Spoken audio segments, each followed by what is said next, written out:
আমরা আসছিলাম এই ইসকন মন্দিরে ঘুরতে জন্মাষ্টমীর দিন, কিন্তু এতটা ভিড় হবে আমরা ভাবতে পারি না। আর আমাদের সাথে যে এরকমটা হবে আমরা কখনোই ভাবতে পারি নাই।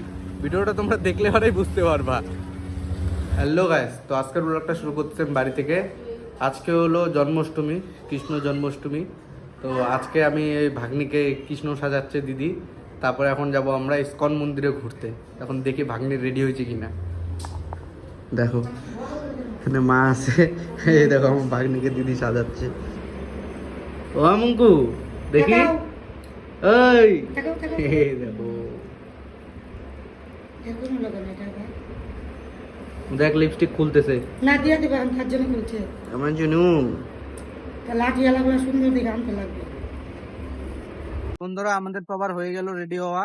এখন আমরা যাচ্ছি ইসকন মন্দিরে। এদিকে দেখো ভাগ্নি রেডি হয়ে গেছে। তুমি কোথায় যাবা? ঘুরতে। এখন আমরা যাচ্ছি ইসকন মন্দিরে। তো ইসকন মন্দির গিয়ে তোমাদের সাথে কথা হচ্ছে। One eternity later. এখন আমরা চলে আসলাম ইসকন মন্দিরের কাছে। চারি সাইডে পুরা ভিড় গাছ, যার জন্য আমাদের উল্টা পিছনে মানে ইসকন মন্দিরের পিছন গলিতে আমরা পার্কিং দিয়ে আসলাম। এদিকে প্রচন্ড ভিড়, গাড়ি ঢুকতে দিচ্ছে না চারি সাইডে, এত ভিড় যে। এদিকে দেখো রাস্তার মধ্যে পুরা সাজাইছে, খুব সুন্দর লাগতেছে। আর এদিকে দেখো এই যে গেট, এটা চারি সাইডে পুলিশ পুলিশ দেখো, খুব সুন্দর লাগছে দেখতে। দেখো এখন আমরা ভিতরে ঢুকি, তারপরে তোমাদেরকে দেখাচ্ছি। চারি সাইডে কি ভিড় দেখছো গাইস, দেখো জন্মাষ্টমী বলে কথা, প্রচন্ড ভিড় চারি সাইডে দেখো, প্রচন্ড। এখন আমরা ভিতরে ঢুকি, তারপরে তোমাদেরকে দেখাচ্ছি গাইস। দেখো গাইস এখানে শো হচ্ছে, কি সুন্দর দেখো।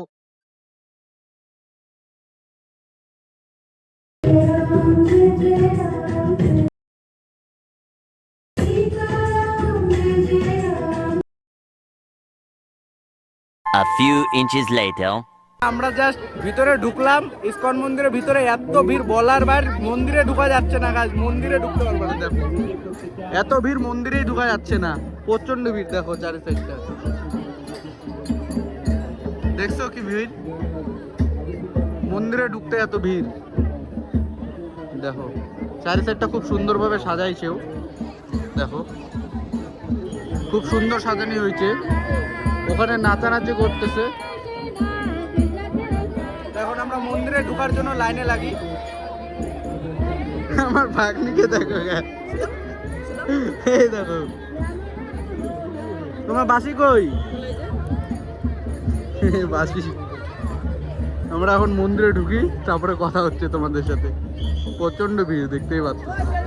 দেখো ভিড় দেখো চারি সাইডে, মানুষ কিলকিল করতেছে। দেখো এত ভিড় গাইস। টানা আধা ঘন্টা লাইনে দাঁড়ানোর পরে আমরা এখানে পৌঁছাইলাম।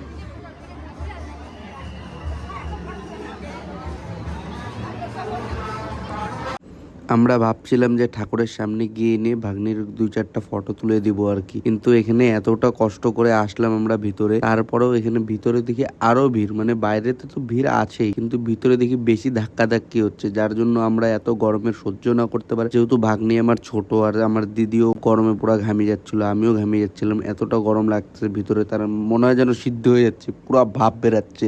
এত ফ্যান থাকা সত্ত্বেও প্রচন্ড ভাপ বেরাচ্ছিল। গায়ে এত ভিড়, পুরা ঘামে গেছি। দেখো এদিকে তাকাও, পুরা ভিড় গাছ, পুরা দেখো এত ভিড়, ভিতরে ঢুকতে দিচ্ছে না। তো বন্ধুরা এত ভিড়, যার জন্য এখন আমরা এখান থেকে বেরিয়ে যাচ্ছি না, এখন বাইরে গিয়ে কথা হচ্ছে। ভাবছিলাম ওই সাইডে যাবো গাছ, ওই সাইডেও পুরা ভিড়, মানে চারি সাইডটা ইসকন মন্দিরটা পুরাই ভিড়। এখন দেখি উপরে যদি যাইতে দেয় নাকি, উপরে যাইতে দেয় নাকি। তো বন্ধুরা এখন আমরা এখানে আছি, ইসকন মন্দিরে আসছিলাম।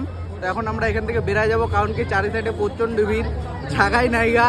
এত ভিড় কি বলবো, প্রচন্ড গরমও লাগতেছে, আর চারি সাইডে এত ভিড় যে চলার রাস্তা নেই। আমরা ভাবছিলাম মন্দিরের ভিতরে যাব, মন্দিরের ভিতরে ঢুকছি, কিন্তু ঠিক মতো আর কি ঢুকতে পারি নাই। ঠাকুরের দর্শনটা কোনো মতো করলাম, তারপর আমরা বেরিয়ে পড়লাম।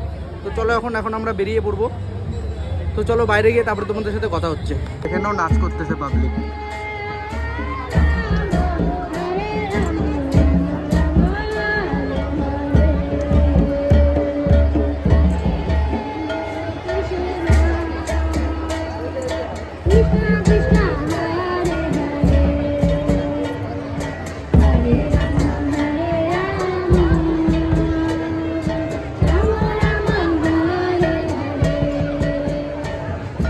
আমরা আসছিলাম এই ইসকন মন্দিরে ঘুরতে জন্মাষ্টমীর দিন, কিন্তু এতটা ভিড় হবে আমরা ভাবতে পারি না। রামদের সাথে যে এরকমটা হবে আমরা কখনোই ভাবতে পারি নাই। ভিডিওটা তোমরা দেখলে পরেই বুঝতে পারবা। তো বন্ধুরা, এখন আমরা ইসকন মন্দির থেকে বেরায় পড়লাম, এখন যাচ্ছি আমরা প্রণামী মন্দিরে। তো চলো প্রণামী মন্দিরে গিয়ে তারপর তোমাদের সাথে কথা হচ্ছে। প্রচণ্ড ঘামে গেছি আমি, কি বলবো। তো চলো প্রণামী মন্দিরে যাই। A few moments later. দেখো গাইস, তো ফাইনালি আমরা চলে আসলাম প্রণামী মন্দির। এটা প্রণামী মন্দিরের গেট, কি সুন্দর সাজাইছে দেখো।